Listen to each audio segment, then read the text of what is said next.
लक्ष्मी मंदिर चौकात गतिरोधक व सिग्नल दिवे त्वरित बसवा, निष्पाप लोकांचे जीव वाचवा. विष्णू कारंपुरी.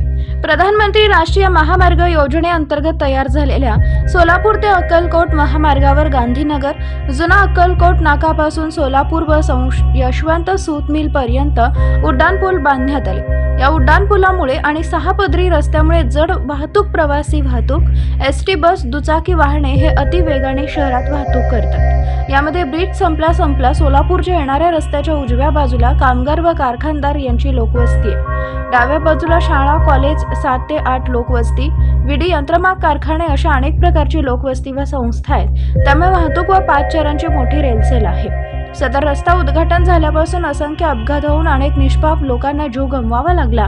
याबाबत शिवसेना उद्धव बाळासाहेब ठाकरे पक्षप्रणित महाराष्ट्र कामगार सेनेच्या वतीने माननीय जिल्हाधिकारी, राष्ट्रीय महामार्ग अधिकारी, परिवहन मंत्री, केंद्रीय रस्ते वाहतूक मंत्री, पोलीस आयुक्त सोलापूर यांना निवेदन देण्यात आले. परंतु अपघात मुक्तीसाठी कुठलेही ठोस उपाय केला गेला नाही. म्हणून शिवसेना ठाकरे गट प्रणित महाराष्ट्र कामगार सेनेच्या वतीने अंतिम इशारा देण्यात येतो की 20 डिसेंबरच्या आत अपघात मुक्त योग्य उपाय होईपर्यंत गतिरोधक व सिग्नल लाईट बसवावे, अन्यथा 21 डिसेंबर रोजी सकाळी 11:30 वाजता आमरण उपोषण करण्याचा इशारा विष्णू कारंपुरी यांनी दिलाय. जय महाराष्ट्र. सोलापुरातील राष्ट्रीय महामार्ग असलेला सोलापूर ते अक्कलकोट या महामार्गावर जो ब्रिज बांधला गेला, कोंडानगरपासून MIDC कोंडानगरपासून अक्कलकोट नाका, जुना नाका, लक्ष्मी मंदिर, श्री लक्ष्मी मंदिरपर्यंत जो ब्रिज बांधला गेला, त्या ब्रिज बांधल्यानंतर जो लक्ष्मी मंदिरपाशी जो वहिवाटीचा रस्ता आहे, इकडं कर्णिकनगर आणि त्या ठिकाणी गांधीनगर या बाजूला असा असता या रस्त्यावर चौरस्ता होतो. पण त्याच्या नियोजनामध्ये ते विषय न घेतल्यामुळे किंवा तिथं चौक करावा असा विषय न घेतल्यामुळे अनेक जीवांना, आपले गरिबांना, विद्यार्थ्यांना, मुलांना, मुलींना, अनेक लोकांना, कामगारांना जीव गमवावा लागला. त्या बाबतीमध्ये मोठ्या प्रमाणात महाराष्ट्र कामगार सेना व शिवसेना प्रणित महाराष्ट्र कामगार सेनेच्या वतीने अनेक वेळा आंदोलनं केले.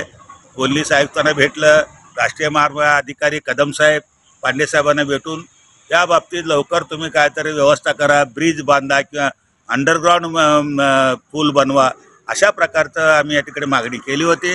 त्याप्रमाणे त्यांनी पूर्ण काम करतो. म्हणजे ते आम्ही त्या ठिकाणी चौरस्त्यासारखं आम्ही ते स्वरूप आणून ब्रिज बांधण्याचा आम्ही प्रयत्न करतो, अशा प्रकारचं त्यावेळेला आश्वासन दिलं गेलं. त्या गोष्टीला जवळजवळ 6-7 महिने होऊन गेले, पण आत्ता अद्यापही त्या ठिकाणी कुठल्याही प्रकारचा ब्रिज वा किंवा ॲक्सिडेंट होऊन अशा प्रकारची गोष्ट घडलेली नाही. परंतु या ठिकाणी आम्ही प्रस्ताव पाठवलेला आहे. कदम साहेब तर फोन उचलत नाहीत आणि ते नेहमी दौऱ्यावर असतात.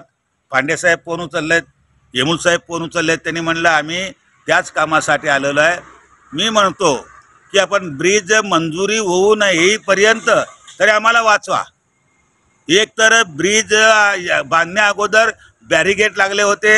एका सामाजिक कार्यकर्त्यांनी निदान बॅरिगेट लावलेला बॅरिगेट काढून टाका अशा प्रकारची मागणी करून बॅरिगेट काढलं आणि परत त्या ठिकाणी अपघाताला आमंत्रणाची परिस्थिती निर्माण झाली.